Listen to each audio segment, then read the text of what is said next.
vigilate et orate,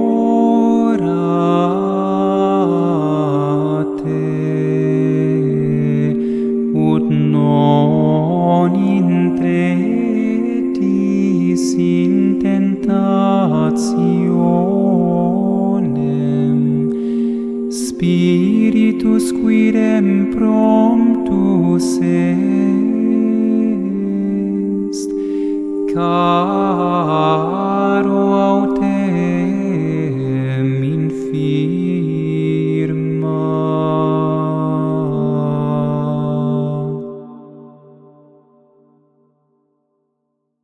8 de julio de 2026, grandes engaños, un grave engaño en el año 2020.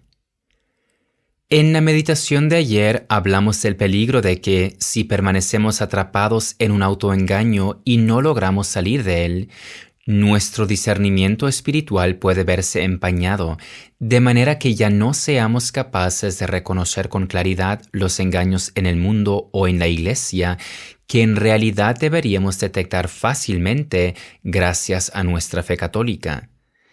Hay que tener en cuenta que por lo general no se trata de meros errores humanos, sino que en cuestiones tan importantes como las mencionadas ayer, es el padre de la mentira quien actúa detrás y no escatima esfuerzos para apartar a los hombres del camino de la salvación o al menos dificultarlo. El engaño del que hablaré hoy afecta tanto al mundo como a la Iglesia. En este contexto me gustaría señalar que ya he tratado a fondo este tema en varias publicaciones disponibles en mi página web. En el marco de esta meditación me limitaré a tratarlo en relación con el autoengaño y los grandes engaños. Dada su importancia, recomiendo encarecidamente leer los artículos más detallados en los enlaces indicados en el texto. Asimismo, las confusiones señaladas ayer en materia moral también las he tratado extensamente en mis publicaciones sobre Amoris Laetitia y Fiducia Supplicans. En cuanto al tema de hoy, citaré un extracto de mi artículo titulado Una funesta alianza entre Iglesia y Estado. Fue a principios del 2020 cuando la crisis del coronavirus irrumpió como una densa sombra en este mundo, cambiándolo en cuestión de días de una manera que hasta entonces nos resultaba inimaginable. Se quería inocular lo antes posible a toda la población mundial para contrarrestar el virus. Sin embargo, las promesas que se hicieron en relación a esta así llamada vacuna y las falsas esperanzas que se crearon no resistieron a la realidad. Muy pronto se constató que después de vacunarse, las personas no quedaban protegidas del virus ni tampoco evitaban el contagio de otras. Asimismo, las mascarillas que debían usarse obligatoriamente no ayudaron a impedir la proliferación del virus, sino que incluso tuvieron efectos nocivos para la salud.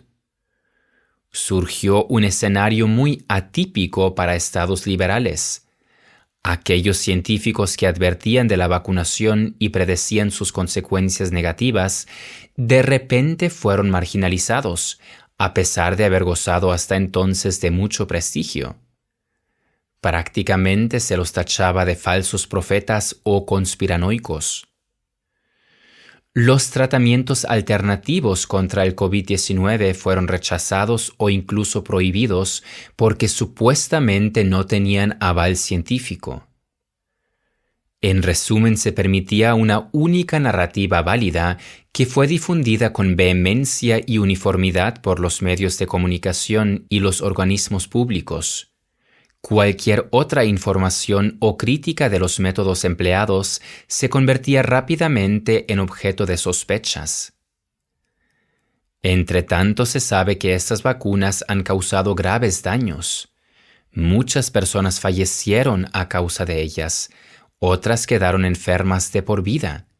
La mayoría de los pastores de la Iglesia no brindaron la orientación adecuada durante la crisis del coronavirus. Salvo algunas voces aisladas que asumieron su responsabilidad, La jerarquía eclesiástica no expresó ninguna crítica hacia estas vacunaciones masivas, ni siquiera teniendo en cuenta sus implicaciones morales negativas, en particular su conexión indirecta con la industria del aborto. Todo lo contrario, se recomendó a los fieles que se vacunaran e incluso se calificó esta acción de acto de amor al prójimo. ¡Qué engaño tan grotesco! Pero, ¿cómo fue posible que se llegara a tal engaño? Es cierto que hubo quienes resistieron, tanto en el mundo como en la Iglesia. Por tanto, hubo personas que por convicción se negaron a vacunarse. Sin embargo, la gran mayoría cayó en este engaño y aún hoy muchos no se dan cuenta de que fueron engañados o quizá no quieren saberlo siquiera. Si este es el caso, incurren además en un autoengaño, ya que hacen caso omiso de aquellas informaciones que pondrían de manifiesto el peligro y las consecuencias de estas vacunas. Cuando esto sucede, corren el riesgo de ser incapaces en futuro de identificar otros engaños que puedan presentarse. Si simplemente hicimos caso y confiamos en las recomendaciones sobre la vacuna, cabe preguntarnos si obedecimos sin mayor reflexión a las autoridades civiles y eclesiásticas. ¿O nos dejamos contagiar por el miedo generalizado y nos dejamos llevar por la influencia masiva de las campañas mediáticas? ¿Acaso no nos atrevimos a defender un punto de vista distinto porque la presión de nuestros familiares o conocidos era muy fuerte? ¿O estábamos en peligro de perder nuestro empleo? ¿Por qué abordo este tema en el marco de las meditaciones diarias que se basan en primer lugar en textos de la Sagrada Escritura y pretenden ayudar a entenderlos mejor? Si tuviera que expresarlo con pocas palabras, recurriría al siguiente versículo del libro del Apocalipsis, en el que el Señor dirige esta promesa a la iglesia de Filadelfia. Porque has guardado mi mandato de perseverar, yo también te guardaré a la hora de la tentación que va a venir sobre todo el mundo para probar a los habitantes de la tierra. Esta hora de la tentación para todo el mundo podría referirse a la manifestación del Anticristo al final de los tiempos, que seducirá y engañará a la humanidad. Quien se encuentre atrapado en el autoengaño y vaya perdiendo progresivamente la luz del discernimiento de los espíritus, tendrá dificultades para reconocer los sutiles engaños del Anticristo y su falso profeta. Por eso es importante aferrarse a la doctrina de la Iglesia y vivir con la conciencia tranquila ante Dios. Por desgracia, los engaños se han infiltrado incluso en nuestra Santa Iglesia. Sobre ello hablaremos mañana. Y el verso de comunión que escuchamos hoy dice: Velad y orad para que no entréis en tentación, pues el espíritu está dispuesto, pero la carne es débil. Vigilate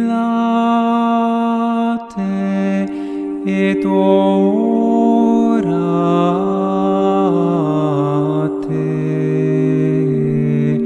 ut non intretis in tentationem, spiritus quidem promptus est,